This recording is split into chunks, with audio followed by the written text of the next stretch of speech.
graduation highlights, a visit from a Black Hawk pilot, and an interview with Mr. McGravy from the North Andover Middle School. All of these stories and more are coming up on this edition of the North Andover Journal.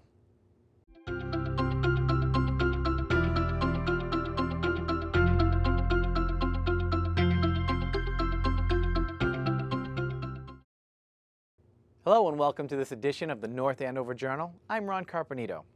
Memorial Day was recently upon us, and North Andover welcomed a very special guest speaker for the weekend, Jerry Izzo. Jerry was a Black Hawk pilot during the Battle of Mogadishu, which you might know as the battle from the movie Black Hawk Down. Jerry came and spoke on Sunday, May 29th at the Reliefs Inn in Lawrence. Let's take a look at the event. I would like to thank you and welcome you to this, the 150th Memorial Day celebration. Celebration is a strange word to use, but we do celebrate the lives of those that fell in combat. They made an ultimate sacrifice, and we jointly, none of us would enjoy the freedom that we have today if it were not for those brave men and women. On 22 August 1993, Task Force 160th deployed to Somalia as part of Task Force Ranger. The task force faced many significant obstacles upon arrival in Mogadishu. Great pleasure, I would like to introduce Chief Warrant Officer 4, Jerry Izzo, Black Hawk pilot. Jerry, please.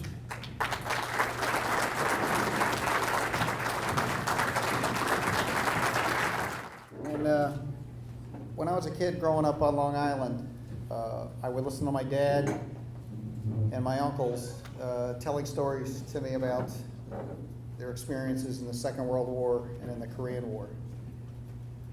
And to a young boy, it all sounded very exciting, and I wanted to be a part of it. I wanted to be a part of that group. As soon as I could, when I graduated high school, I joined the Army. And I was trained as a mechanic and a crew chief, and then I went to flight school. At that time, in 1977, the men in the service that had the most recent combat experience were Vietnam veterans. And it was these men that trained me how to be a soldier, and they taught me how to fly. And the lessons that they learned in Southeast Asia gave me the skills that I needed to survive over the streets of Mogadishu. There's a part, if you've ever read the book or seen the movie Band of Brothers, right at the end when Major Dick Winters talks about the letter of one of his sergeants where his grandson asked him if he was a hero in the war. And he said, "No, but I served in the company of heroes." And I will tell you, that's how I feel. I'm not a hero, not by a long shot. I was a scared pilot. I was trying to do the best I could to save my friends. But on a Sunday afternoon in October of 1993, I had the back of my helicopter stuffed full of heroes. And it was the highest honor and the greatest thing I've ever done in my life. And I thank God for the opportunity. Thank you for listening. I truly do appreciate it. This is a photograph that my good friend Kurt Williams gave to me. He served with Jerry Izzo. This is Jerry Izzo in one of the Black Hawks. Now you're going to have to help me. You can't see my bulletproof mustache there. Canvas, or feels like a canvas. That's Super 6-4. In the foreground is Sergeants Gordon and Shugart, and off to the left is Michael Durant. Very likely, up here in the right-hand corner, one of the Black Hawks is the pilot, Jerry Izzo.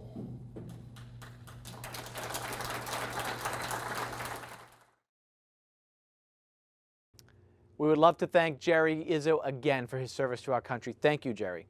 And Jerry also spoke on Memorial Day at the North Andover Middle School. You can catch both of these events in their entirety on CAM Access. Our pet health correspondents, Dr. Krista Vernalekian and Lindsay Renzulo from Bulger Veterinarian Hospital, are back today. Last month they told us how to spot potential pet allergies, and this month they'll tell us how to treat them. Let's see what they have to say. Hi, I'm Krista Vernalekian from Bulger Veterinary Hospital, and this is Lindsay Renzulo. Hi. And we're back to continue our discussion about allergies in pets. So last time we talked a little bit about the different types of allergies, and now we'll just do a little discussion about the treatments and diagnosis of those allergies. So food allergies, again, that was your thing. So tell me what you tell owners about diagnosing their pets' allergies. Well, food allergies are really tricky because food allergies are so commonly dogs or cats that develop an allergy to a food they've been on for many years. So it's very hard for owners to sort of understand or appreciate the fact that their dog or their cat could develop an allergy to something they've been feeding them for a long period of time. But there are really common types of allergies that dogs will get, cats as well. So things like dairy, beef, soy, other types of food, other types of ingredients that are found in majority of types of dog and cat food. And so with food allergies, whenever you're doing a specific food trial, you need to speak to your veterinarian because it's very, very particular of how you need to go about this. You have to start them on a diet that is a food allergy approved diet. So there are lots of diets out there that are marketed as hypoallergenic, but they truly aren't hypoallergenic diets. And so you need to talk to your veterinarian about a particular type of food that your dog or cat should start on. And once you start them on that particular type of food, nothing else can really pass their lips, enter their mouth, other than that particular type of food. That's probably the trickiest part for owners because once you start entering other types of treats or monthly heartworm preventatives or anything else orally that you're giving your animal, you could sort of ruin your food trial. So food trials are really, really particular, and you have to make sure that you're asking your vet and you're following their particular protocol for food trials. And environmental allergies, you know, right now is spring, we're heading into summer. So obviously with environmental allergies, you know, maybe you can talk a little bit more about those. Yeah, so this is kind of, I think, the most common reason that owners get really frustrated with their vets and often will jump around to different vets or say their vet wasn't fixing the problem, because it's really important to keep in mind that you are never going to cure an allergy. An allergy is going to be something that's going to come up year after year, maybe all year round, maybe some parts of the year, and it's not cured. It's a sensitivity your animal has to a pollen that's going to be there forever. And truthfully, you can't avoid that. So if your dog is allergic to grass, there's grass everywhere. Most of the treatments are going to be geared towards avoiding some of the contact, so topical things like shampoos, those will be helpful, or treating orally with various different meds that will decrease the itch and inflammation. And then in some extreme cases, we do have to do actual immune therapy, which is drops or injections that are geared towards the specific allergies your dog has or cat. And there are times that you will have to see a dermatologist for that. So it is very manageable, but it's not treatable. Yeah. Signs can be very similar to, once again, like we talked about before. So really trying to differentiate between the two, I think, is going to be up to you and your vet to work through. And food is great as an allergy because in the end, if you can figure out what that allergy is, you can avoid it, whereas pollens you can't necessarily. But one thing, I mean, what do you tell people when they say, I did a food trial, I went to a grain-free diet? You know, and that's a great question because I get that a lot. You know, as far as food trials go, you know, just switching to a grain-free diet doesn't necessarily mean that you're putting them on a particular type of, or a hypoallergenic type of diet. You could be going from a grain-free diet that has the same protein in it that is not grain that your dog is still allergic to. Chicken, for instance. So if your dog was on a chicken food before and you switch to a grain-free chicken-based diet, your dog's still going to have allergies. So it's really very hard or very difficult to find that particular type of protein your dog or cat is allergic to. And once you do find it, if you find out your dog has a beef allergy, you can just steer clear of those types of foods. So it can be something that you can manage long term. So we did get a question about poison ivy in dogs, and it is certainly the season for that as well, regarding whether dogs can actually get ill from poison ivy, meaning itchy rashes, or whether they can transmit it to people. So we have not seen any dogs with poison ivy allergies, and their dogs are thought to be not sensitive to poison ivy. So you don't have to worry about your dog getting itchy or rashy from that. But when the dog travels, nosedives through the poison ivy, they will bring those oils back to you. And if a person in your household is sensitive to poison ivy, then they can be exposed. So it's always a good idea if your dog's out in the woods and you're not necessarily supervising them or you've seen them go through poison ivy to give them a good hose down. So next time we're going to be talking about summer fun and some safety issues for animals. And so saying goodbye now from Balger, I'm Krista. I'm Lindsay. See you soon. Have a good day. Thanks, Krista and Lindsay. Now it's time for our Cam Ed update.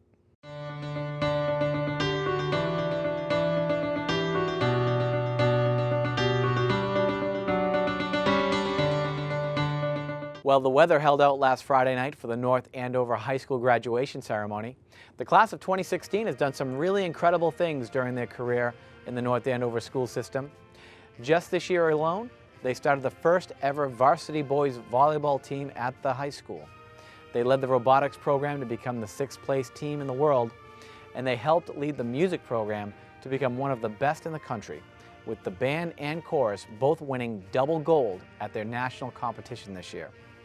The girls lacrosse team, led by the seniors, have been Division I champs for the last 3 years in a row, and 3 students from the class of 2016 made it to the top 10 at the national DECA competition. And let's not forget the Relay for Life that they started for the first time in North Andover this year, which raised over $30,000 for the American Cancer Society. Congratulations to the class of 2016.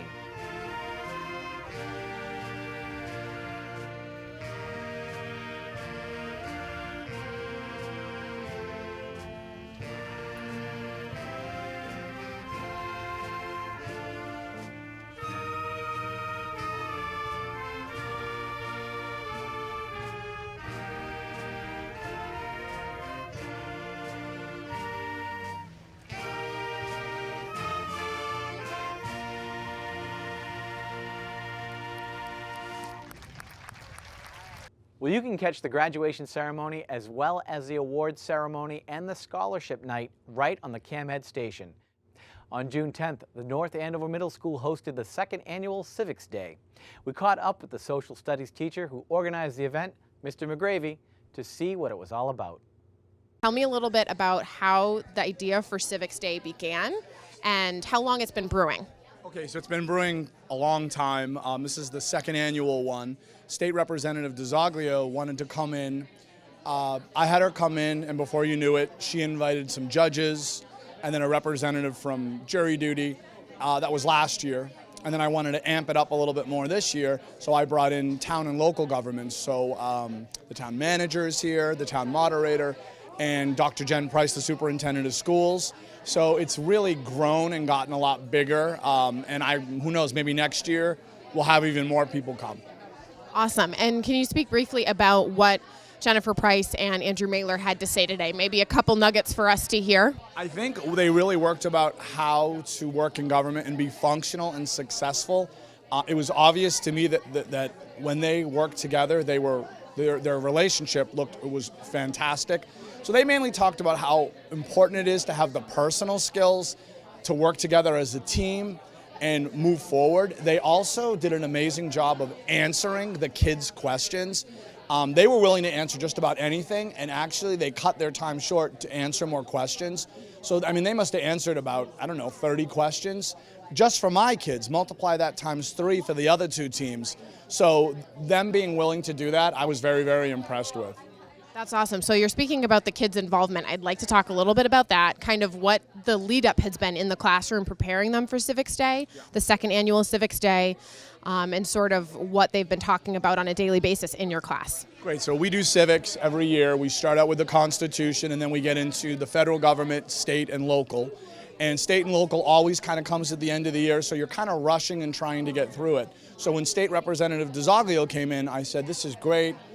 We can kill 2 birds with 1 stone and have her come in and do her thing, and then I can give the kids an introduction, and then literally the politicians are teaching the kids civics, not me.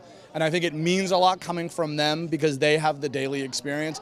I can talk about how a bill becomes a law, but when Representative DeZoglio literally does it, it comes a lot more alive to the kids. So that's pretty much how I've got involved with the kids.